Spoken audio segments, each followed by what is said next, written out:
Hello everyone, good morning সবাইকে। তো তোমরা সবাই কেমন আছো জানিও। আমিও খুব ভালো আছি। আমার একটা নতুন ব্লগে তোমাদের ওয়েলকাম আর অনেক অনেক ভালোবাসা। দিনটা ছিল শনিবার দিনকে দেখো সকাল সকাল ঘুম থেকে উঠে দেখো বাইরে চলে এসেছিলাম। আর বাইরে এসে দেখি কি ঝিঝিঝিরি বৃষ্টি পড়ছে। তো বৃষ্টির মধ্যে দেখো আমাদের গাছে অনেকগুলো কুমড়ো ফুল ফুটেছে, সেগুলো কিন্তু এখন তুলে নিয়েছি। তো আসলে এই কুমড়ো ফুলগুলো বেশিক্ষণ বাইরে থাকলে না নষ্ট হয়ে যাবে, ওই জন্য বৃষ্টির মধ্যেই কিন্তু কুমড়ো ফুলগুলো তুলে নিয়েছি। তো চলো এদিকে দেখো কতগুলো কিন্তু কুমড়ো ফুল পেরে নিয়েছে, আর কুমড়ো ফুলের সাইজগুলো কিন্তু বেশ বড় বড়। আজকে সকাল সকাল ঘুম থেকে উঠেছিলাম, ওইদিকে চিনি আর চিনির বাপি এখনও ঘুমাচ্ছে, আর আমি রান্নাঘরে চলে এসেছিলাম এই যে কাঁকড়াগুলো একটু পরিষ্কার করে নেওয়ার জন্য। এইদিকে তোমার দাদাভাই কালকে আর কি এই কাঁকড়াগুলো নিয়ে এসছে।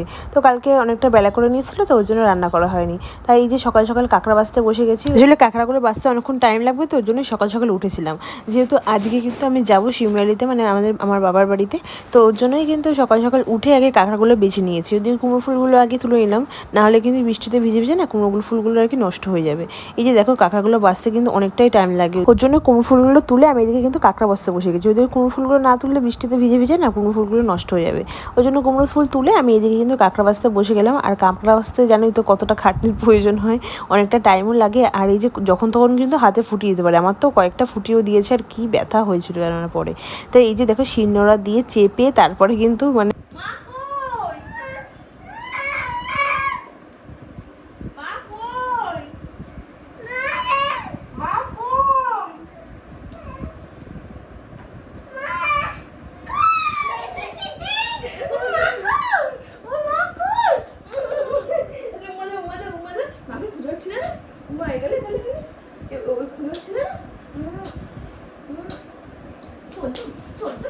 কাঁকড়াগুলো কিন্তু বেছে পরিষ্কার করে কিন্তু আমি উপরে চলে গেছিলাম জাঁকুরটা ছাড়তে, যেহেতু কাঁকড়া ভেজেছি। আর কাঁকড়াগুলো কিন্তু খুব ছটপট করছিল, আর গায়ে কিন্তু ওই কাঁকড়ার জল কিন্তু চলে এসেছিলো, ওই জন্য কাঁকড়াগুলো ছেড়ে আসলাম। ওইদিকে দেখলাম চিনি ঘুম থেকে উঠে পড়েছিল, একটু চিনির সাথে দুষ্টুমি করে তারপরে দেখো আবার নিচে চলে এসেছি রান্না করতে। আর ওইদিকে ডাল বসিয়ে দিয়েছি। আর এইদিকে একটা কাণ্ড করেছে দেখো চিনি, বেসন বের করেছি, ওই যে যেই কুমড়ো ফুলগুলো বের করে পারলাম না, তো সেগুলো আর কি বড় করবো বলে। আর এইদিকে বেসন বের করতে না করতে ঠাম্মিকে পুরো একদম গালে ভর্তি করে দিয়েছে। ওকে কিন্তু বলা হয়নি যে দাও কি ভালো বন্ধু, ও আগে মানে বের করার সাথে সাথে ও ঠাম্মিকে নিয়ে এক গাল একদম আঁকি দিয়েছে, ঠাম্মি বুঝতে পারিনি। তারপরে আমি হাতের মধ্যে একটু নিয়ে ওর গালে যেই দিতে যাবো ও সেই ছুটতে পালিয়েছে, ও একদম নেবেই না, মানে ও সবাইকে দিয়ে বেড়াবে বেসন, তো ওকে দিলে কিন্তু হবে না সেটা। আর এইদিকে ওর দাদু ঘুমিয়ে রয়েছে, সেখানে একটু এসে আবার বেসন লাগিয়ে কি যে নাচ করছে, মানে কি মজা পেয়ে গেছে দাদুর গালে লাগিয়ে, দাদু ঘুমিয়ে রয়েছে। তো তারপরে কিন্তু তাড়াতাড়ি করে স্নান টান সেরে আমি এদিকে খাওয়া দাওয়া করে নিয়েছিলাম, তারপরে চিনিকেও খাইয়ে নিয়েছিলাম। আর এইদিকে দেখো চিনির একদম দেরি সহ্যই হচ্ছে না, আমি এদিকে টিপ টিপ পরিয়ে দিয়েছি, এদিকে আমি রেডি হচ্ছি, উনি কিন্তু একা এই যে দেখো চুড়িগুলো কিন্তু পরে নিচ্ছে। আমি কিন্তু বলিনি যে মামাম চুড়ি পরো কি ভালো মন্দ, আমি সবসময় এইসব চুড়িগুলো কিন্তু ওকে পরায় না। ওই যে যেচে একদম পরতে গেল ওই সবসময় এর উপর যে চুড়িটা পরে থাকে ওটাই পরে থাকে। আর এমনি হয়তো কোনো অকেশন হলো তখন একটু না পরালাম, না পরালাম, বেশিরভাগ পরানোই হয় না। আর এদিকে দেখো মিষ্টির দিদি কিন্তু চলে এসছে আমাকে একটু স্টেশনে এগিয়ে দিতে, যেহেতু ভাই আজকে কল্যাণীর থেকে আমি নিয়ে যাবে। আমি এখান থেকে যাব সীমান্ত থেকে কল্যাণীর ওখান থেকে ভাই আর কি দাঁড়িয়ে থাকবে বলে রেখেছিলাম। আর একটু দেরি হয়ে গেছিলো বলে ভাইয়ের, ওর জন্য ভাইকে বললাম তাহলে তুই কল্যাণীতে দাঁড়াস, আমি এখান থেকে চলে যাবো খুনি একা। তো যাই হোক, তো চলো এদিকে এখন খেলা হচ্ছে 3 বোন মিলে। আর এদিকে কিন্তু আমরা এখন বেরিয়ে গেছি, এখন একটু টিপটিপ করে বৃষ্টি পড়ছে না, তো ছাতাটা নিলাম না, কী হবে কে জানে।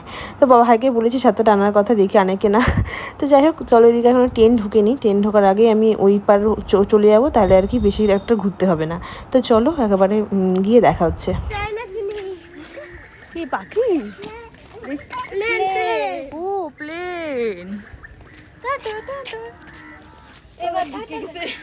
আজকে পুরো দৌড়াতে ট্রেন ধরতে হয়েছে। এদিকে তো সীমান্ত থেকে কল্যাণীতে গেছি, ভাই দিকে কল্যাণীতে দাঁড়িয়েছিল, আর ভাই দেখলাম কি ছাতা নিয়ে আসিনি, আর বৃষ্টি শুরু হয়ে গেছে বিকালবেলা জানো না। তারপরে ওইদিকে তোমার হচ্ছে ট্রেন তো পুরো ঢুকে গেছে, আর চিনির দিকে ঘুমিয়ে পড়েছে। তারপরে এদিকে বৃষ্টিও পড়ছে, এবার এদিকে ছাতাও আনিনি, কী করবো, দৌড়াতে এবার ট্রেনটা ধরলাম, মানে ট্রেন ঢুকে গেছে, এবার কতক্ষণ পরে আবার ট্রেন আসবে কে জানে। তো তারপরে এদিকে ট্রেনটা দৌড়ে ধরলাম, ধরে দেখো বাড়িতে চলে এসেছে। আর বাড়িতে এসে দেখো চিনি কিন্তু রাধা গোবিন্দকে দেখতে চলে এসেছে। তো এই যে এই রাধা গোবিন্দটা কিন্তু নতুন আনা হয়েছে, এবার কিন্তু জন্মাষ্টমী হবে আমাদের বাড়িতে, সেই জন্যই কিন্তু আমার আশা। আর এইদিকে বুনু শুয়েছিল বলে, আর বুনু দেখো বুনুকে আর কি পেন দিয়ে দাগিয়ে কী অবস্থা করছে।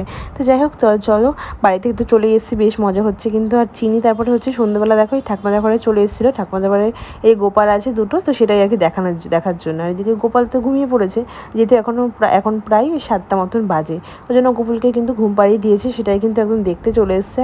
আর এদিকে ঘুমিয়েছে বলে আমাকে আবার চুপ করে ছিল না।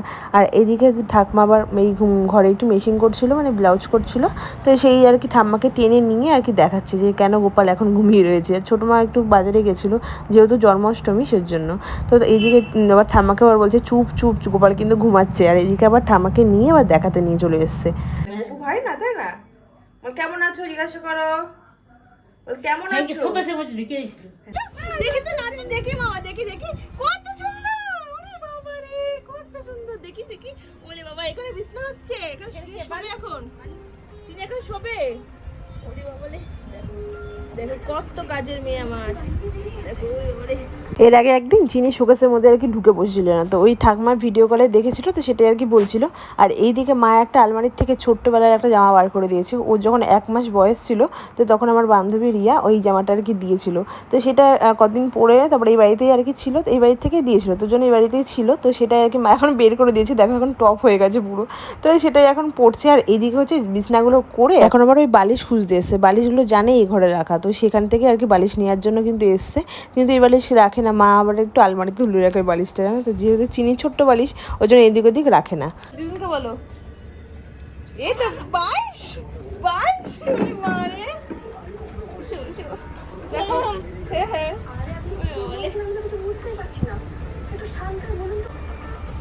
বলে বাবালে দেখো মাথা ছুঁয়ে পড়েছে নিচে, মা জায়গা নেই আর।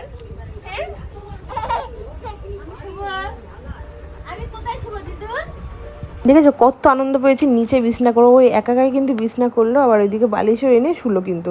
আর এইদিকে একটা সিঙ্গেল টিপ আছে, এই যে ছোট্টবেলায় কিন্তু এই টিপগুলো খুব বেশ পড়তাম, আবার একটা কিনেছি এবার মেলায় গিয়ে। ওই যে সেদিনকে গেলাম না, আমাদের হচ্ছে 2 নম্বরে মেলা ছিল, এই ঝুলন মেলা, তো সেখান থেকে আর কি কিনেছি 20 টাকা দিয়ে। এই যে দেখো সেটাই আর কি নিয়েছিলাম বাড়িতে। আর এখানে সবাইকে কিন্তু টিপ পরে বেড়াচ্ছে, এদিকে মাকে একটু পরিয়ে দিল, আবার ভালো করে পড়ো না বলে আমি একটু ভালো করে পরিয়ে দিলাম।